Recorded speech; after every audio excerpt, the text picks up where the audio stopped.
Mubona twagiye ni ku Kivu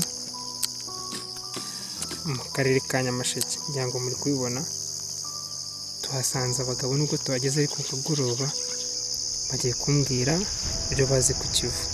Ko tugusanze hano nk'umuntu wari waje kwitembera, aje kureba amazi, yaje kuruhuka, ese watubwira amazina yawe? Nitwa Nzabazengereza Emmanuel, ndi umuturage w'inanga Nyamasheke. Murabibona nyine tuba turi ku mazi magari. Cyane rwose. Tugusanze hano ku Kivu, tubwire kabisa hano ku Kivu biba bimeze bite? Urabibona hano tuba turi ku Kivu, ubuzima ni sawa, urabona bari kuroba amafi, hano ibintu ni fresh kabisa.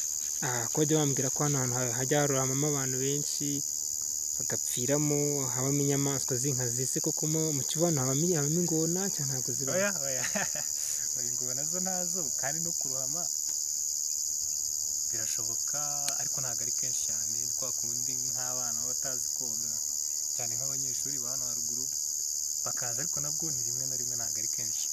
Wowe se ubu ngubu uzi kogara? wagera hari hakurya nabonye noga bugona. koga urabyumva kweli? Koga njyewe nk'uko ubona ifi mu mazi niko biba bimeze.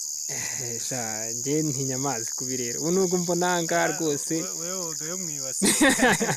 amazi ndayatinya cyane rwose, wumve ngo ntabwo wabyumva. None se ubu ngubu hano mubona Kivu basi akamaro kibafitiye nk'abantu mutuye muri kano karere mwegereye ku mazi, Kivu kibafitiye akahe kamaro? Ikivu gifite akamaro kenshi. Urabona, reba nk'hariya uri kubona bari kuroba amafi. Amafi urabizi ni ibiribwa bitunga abantu. Ikindi kandi hari ibintu byinshi cyane Kivu kidukemurira, isambaza, hariya hirya kugera za Kongo, urumva ubuhahirane biba byoroshye cyane. Ahakoze cyane kandi kudusangiza amakuru makeya ku bijyanye no ku Kivu. Buriya nituza noneho tuje kwereka abaturarwanda uburyo ku Kivu biba bimeze n'ukuntu biba byifashe. Muzadusure munawoge tubigishe koga. Tuzaza kabisa munatwigishe koga. Sawa, kandi urakoze cyane. Nta kintu wabwira abaturarwanda bategereye Kivu kubasangiza ku makuru, nibura bakaba nk'ikintu wababwira cyatuma nyine bakumbura kuba bagera naho ku Kivu, bakumva ukuntu biba bimeze n'ubuzima bwo ku Kivu ukuntu buba bumeze?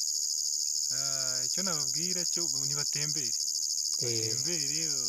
barebe ibyiza bitatse u Rwanda, kuko ku mazi magari ni heza. Nawe urabibona, ngira ngo urabibona. Urakoze cyane. Sawa.